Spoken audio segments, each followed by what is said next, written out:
sum up the entire season for you guys and the way it went? Yeah, it was fun. A lot of fun. Definitely proud to be a part of this group.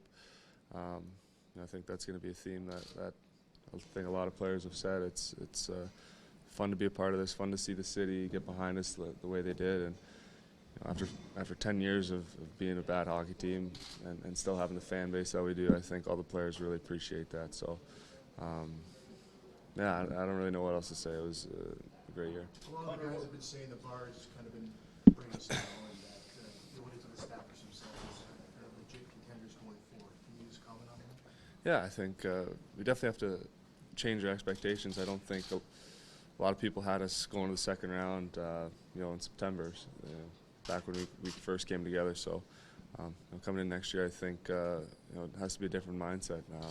We're not going to surprise any teams anymore. Teams know that we're a good hockey team, and they have to be ready to play. What was it that worked about the relationship between you and Leon and some young guys in their early 20s, and maybe the Letestus and the Hendricks and guys in their late 20s and early 30s? How did that all gel? Why did it work so well? I think the young guys keep the older guys feeling young, and the older guys make us young guys feel like we have all the experience in the world when maybe we don't. And I think that's a relationship that's pretty special on this team. And we are a young team, but we do have those older guys, like you mentioned, that bring so much to our locker room. Your focus all the time through the playoffs was on the team. Can you now assess the way you played? It doesn't really matter now. The game's over. Yeah, I think I don't really know what to say about that. How hard was it to adjust? I don't know if you've ever had like an actual shadow in a game, right? Like you've had to play against the top players all the time, but how different was it having a guy literally right in your hip pocket? Did it take you a few games to adjust to it? Because it seemed like game 3, 4, and 5, obviously you scored, you figured it out. What did you figure out to use to your advantage? Yeah, it's tough when you're not getting space. A guy like me needs time and needs to be able to get the puck and come through the middle with speed. And obviously when they're taking that away, it makes your job pretty tough. But I think that's never fun playing with a shadow or anything like that. But it's something you get used to. Something that Sydney probably would have gone through too. I remember reading it was the first time through the playoffs. So you're in it, but you reflect a bit more when it's over with. Okay, I'm tired of the shadow, and I'm probably going to have to put up with it every time we're in the playoffs. Now it's like playing the same thing. Yeah, it's something that maybe you get used to. Obviously, it was my first experience in the playoffs, and it was a good one. I definitely learned a lot about myself, about our team, and A lot of guys were nicked up and bruises and stuff like that. How did you hold up through this whole thing physically? yeah, I feel pretty good. You had an unreal run, I think 25 points in the final 14 games and looked way more confident. You got to 100 points. What do you use as the barometer to challenge yourself for next season? Are there any areas of your game you feel slightly you want to improve on? You're always looking to improve, honestly. There's many things that you can get better at.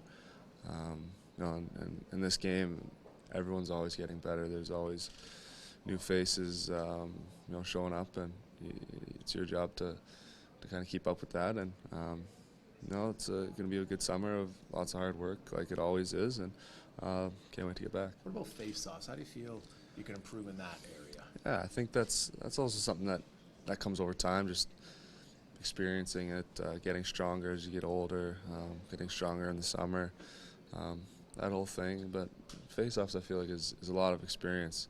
You look at all the young guys in the league, most of the young guys, I would say, kind of go through that. Even the best face-off guys in the NHL, I think, when they're 18, 19, 20, they probably weren't that great. So, it's a learning curve, and something I definitely want to improve in. But when people tell you should shoot more, you still scored 30, so it doesn't matter. You still scored 30. Yeah, I think I know what I'm doing out there. I have a pretty good idea, at least. I do understand that.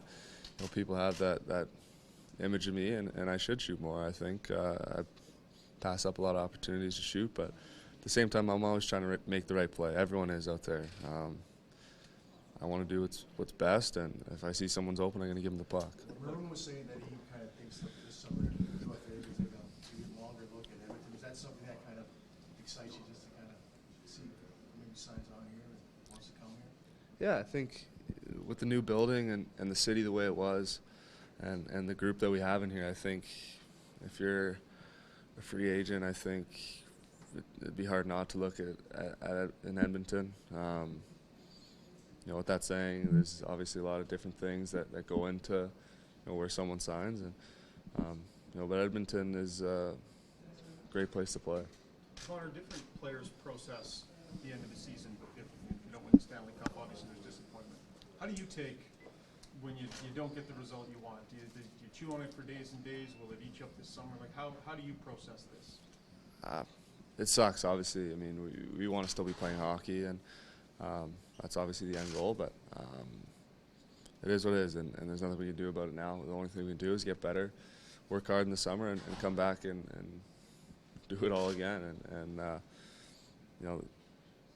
Everyone's upset, everyone's disappointed, but ultimately there's a lot of good things that came out of this year, and I think people can feel good about that. And what about the two-prong attack with you and Leon as centers? What dynamic changed from playing center as opposed to point? Yeah, I think, like I said, it makes us deeper. It makes us a harder matchup. But at the same time, we can always know that we can go back to that, and we can play together, and we've been successful together, and we've been successful away from each other. So he's obviously one of my favorite guys to play with, and I think everyone can agree in saying that he's pretty underrated, and you saw what he did in the playoffs. I think that kind of speaks for itself. Todd said the thing that maybe impressed him the most about you was a lot of the behind-the-scenes stuff that people don't see, being a captain at such a young age. How much of an adjustment was that for you, and how much easier will it be maybe next year, having gone through the whole first year as a captain? Yeah, obviously, there's a learning curve when you're a captain, and especially when you're a young captain. And but I've always said all along, there's a great locker room in there. There's a great group of guys, and they make it very easy to be a captain of this team. Thanks, Connor. Thank you.